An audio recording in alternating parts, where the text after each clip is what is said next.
Hello, everyone.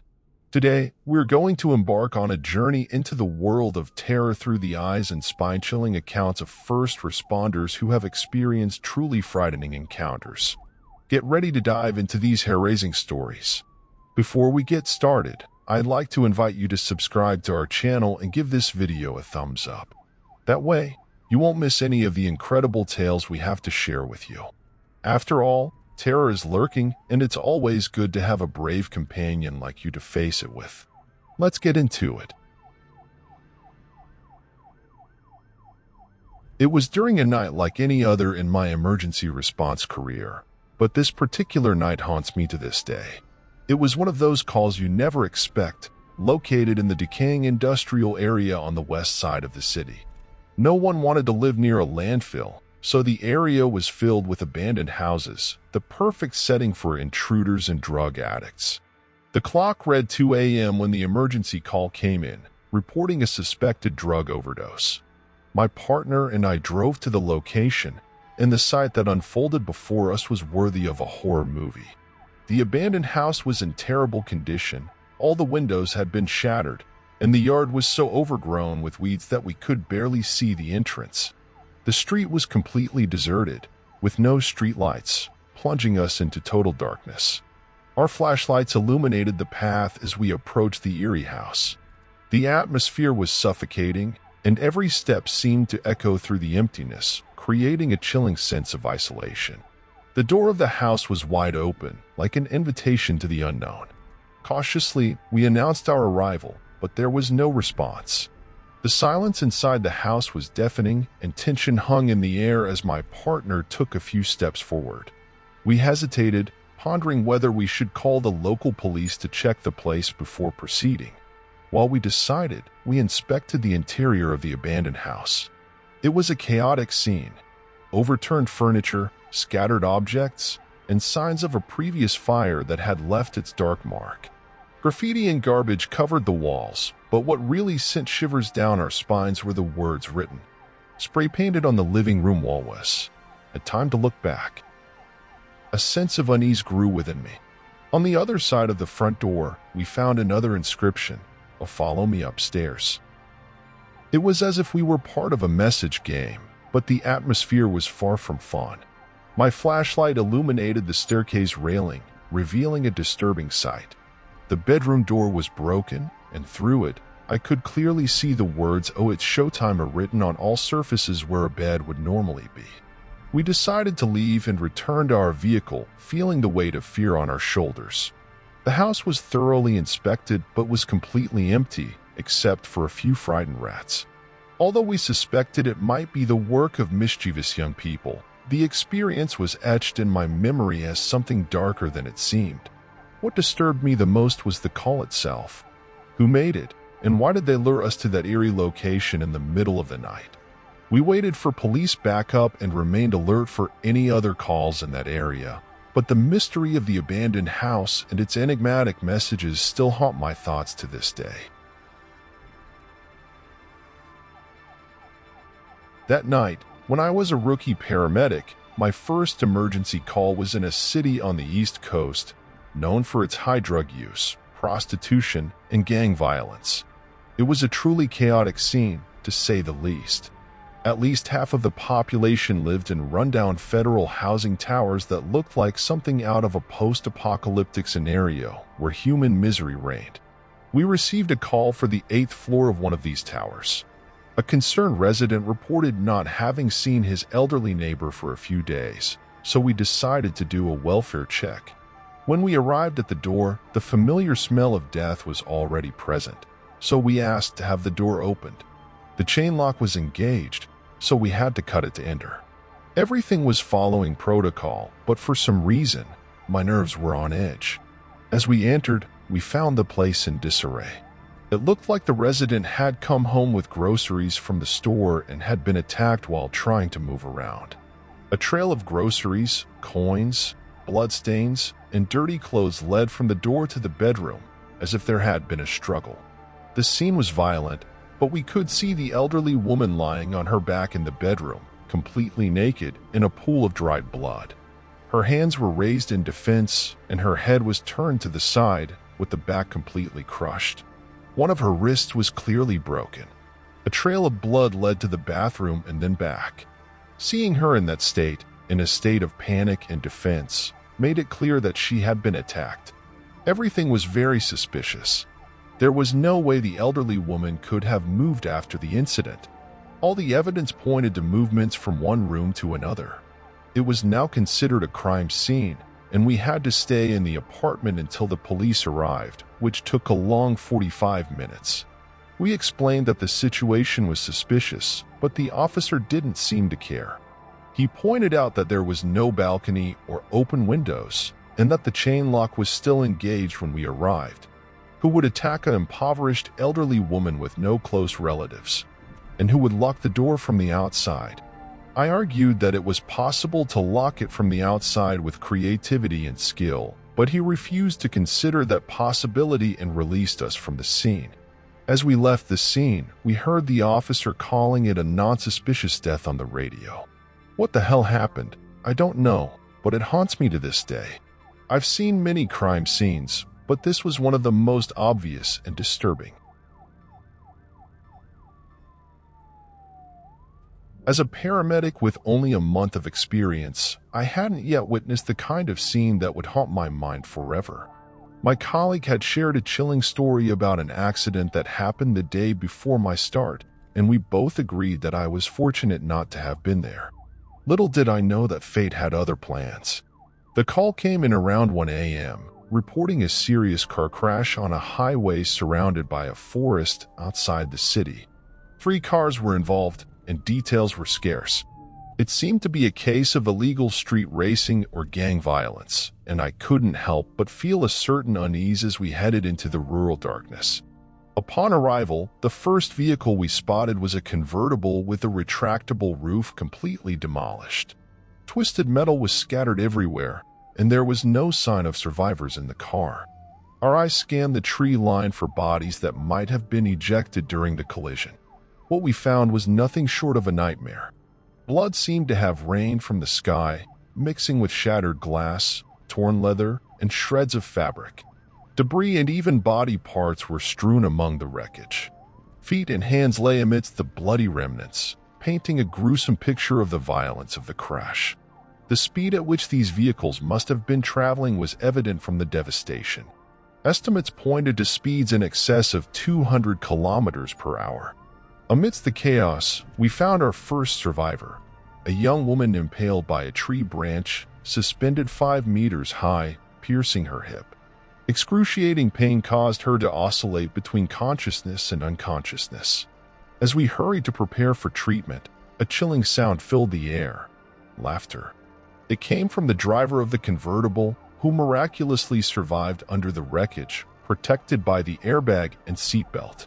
His hand still tightly gripped the steering wheel as he laughed uncontrollably, tears streaming down his face. Occasionally, he would shout, "Oh, I told her. I told her." It was as if he had been exposed to some kind of Joker gas, lost in a manic fit of laughter. Amidst the chaos, the girl impaled in the tree was one of the few survivors, the 3rd out of 12. Miraculously, impalement had spared her vital organs, and her background in biomedicine helped her maintain composure and minimize blood loss. Her 2 friends and the dog in the backseat were not as fortunate, and her fiancé, the laughing man, now struggled with post-traumatic stress disorder, forever haunted by that horrific night on the rural road. I'm a firefighter, and I can't quite recall what the call was that night. It was something minor, but in the same week when a man in another state set his house on fire and opened fire on the firefighters who responded to the incident with an AR-15. Every department across the country was on edge that week because no one had ever done something like that before. It was a new tactic that everyone was seeing in the news, something any kind of psychopath could now utilize. We geared up and headed out with the fire truck. The house was only a few streets away, so we managed to avoid the main roads with lights and sirens, as everyone was nervous about the possibility of being ambushed by a lunatic.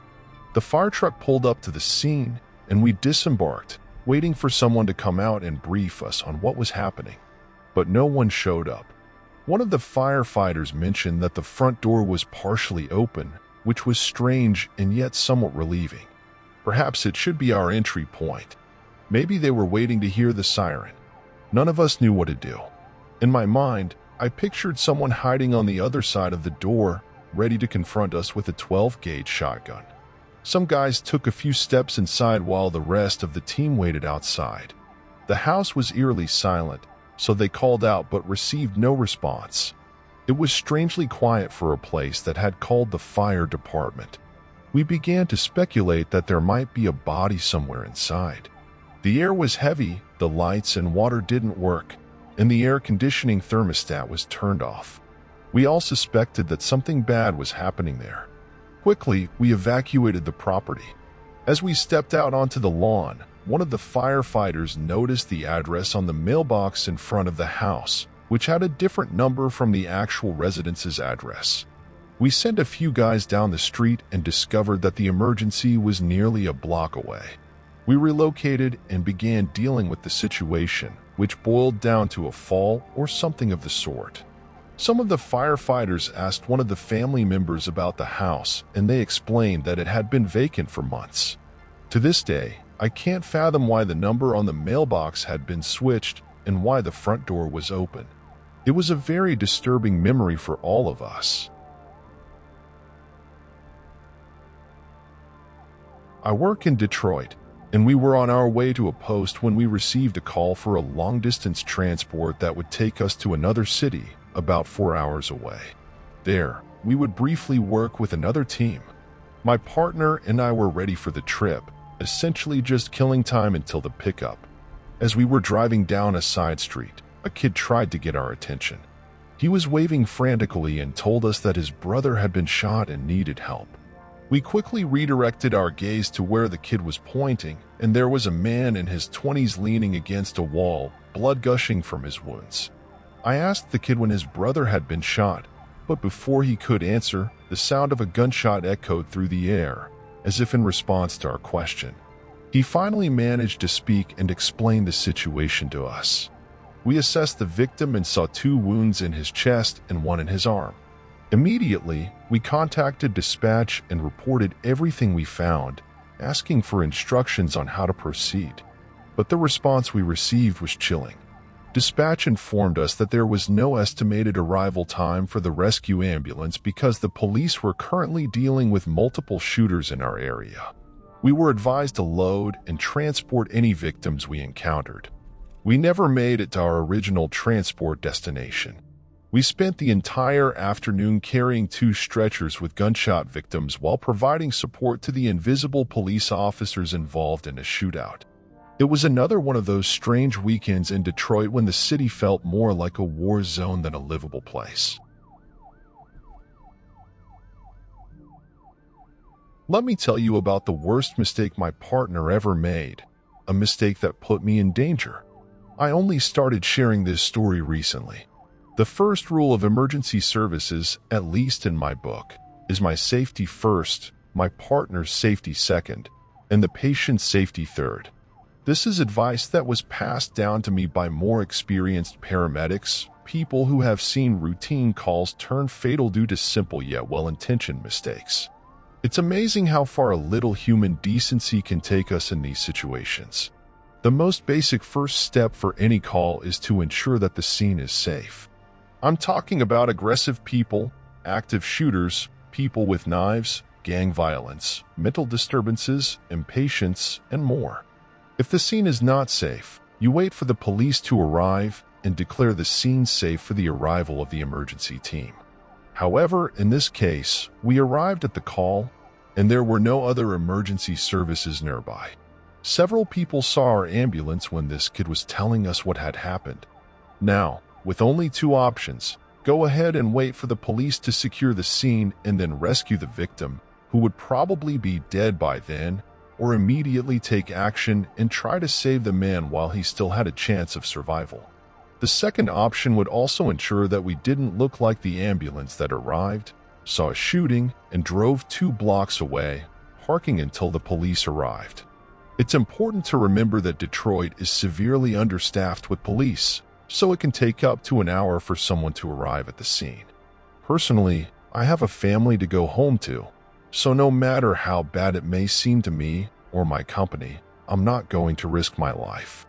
I'm going to leave and wait for the police, no matter how long it takes. However, my partner had different plans. She immediately jumped out when she heard what had happened and ran to the scene to start treatment. Now, I was in a dilemma. Should I save my own skin and abandon my partner, who was impatient and in danger, or should I go out and help, since we had already made contact against my will? Honestly, I didn't know what to do. Part of me was about to get back in the car and drive away, distancing myself from the situation. I watched her work alone in the darkness, and I couldn't accept that. Literally anything could happen at that moment, and we still hadn't had contact with anyone else. I called dispatch and explained the situation, requesting police support and possibly another medical team. I parked the ambulance and kept an eye out for gunmen. Then I jumped out of the car. I was beyond furious. If she wanted to put herself in danger, it wasn't my problem. But when you drag me into this horror show, that's when we have a problem. Thankfully, and obviously, I didn't die. We stabilized the victim and transported him back to the hospital. I heard on the radio that there were 2 more shootings in that area that night. Thank God I wasn't one of the victims. I am a paramedic police officer in Arkansas and work the night shift in a rural area. Most of our service area is composed of mountains and forests. One night, we received a 911 emergency call from an elderly woman who had found her husband apparently dead in our region. Our emergency medical service, EMS, rescue team was the first to arrive at the scene, as paramedics have protocols that allow them to confirm death at the scene. The location of the call was about a 55-minute drive deep into the surrounding national forest, which is largely uninhabited. We followed our GPS until we realized that it was no longer showing our route. The road we were on didn't appear on any of the paper maps, wasn't on the GPS, and we couldn't find it on our phones. We were practically lost in the middle of nowhere, with no GPS and unable to make contact with the dispatch or the sheriff's office via the radio. We decided to backtrack, but the road was so narrow that the ambulance was scraping against the sides of the trees as we attempted to reverse. It was essentially an ATV trail. We spent about half an hour with me reversing and my partner guiding me to avoid hitting anything. Finally, we reached an area open enough to turn around and start heading back the way we came. While we were driving, I noticed something in the road and pointed it out to my partner. It looked like a man dressed all in black, and we both stopped for about half a minute, both looking at him and him looking at us. During that entire time, all we could say was, "Oh, what the hell?" Finally, the man turned and pointed to a small side road that we hadn't noticed before due to the darkness, and it wasn't on our GPS. We tried our radio again, requesting police support, but still no signal. We decided that this man must be a neighbor trying to help us find the location. We started following the road he pointed to, and I had banjo music playing in my head, thinking about all the different ways this could go wrong. I've been on similar calls where we encountered a crazy person trying to stab us when we got close, or someone who was meatied out and wanted to kill us to steal our medications. Eventually, we arrived at a small trailer, now over an hour away from the nearest highway. We were later informed that dispatch was in a panic, trying to make contact with us, as they couldn't even locate our satellite tracker on their map. We approached cautiously and went inside. We found an elderly woman sitting on the floor next to a body. The body was the same size and build as the man who had led us to that house. We checked the body, and it was in rigor mortis, which means it had been dead for at least a few hours. We comforted the woman for a moment and asked if she had any neighbors. She said the nearest neighbor was 7 miles away in the opposite direction from where we had come. We confirmed the death and asked the woman to use the landline to call the sheriff's office and the county coroner, and for the officers to investigate. When they arrived, we asked if they had found the men we had encountered. They told us they hadn't, that they had followed our tire tracks in the mud. My partner and I left there as quickly as we could. We never spoke about it again, and to this day, I shiver every time we enter that eerie forest. Each call, each race against time, brings with it stories that challenge our understanding, stories that these brave first responders have experienced. But remember, no matter how frightening they may be, they are a reminder of human courage and resilience in the face of the unknown.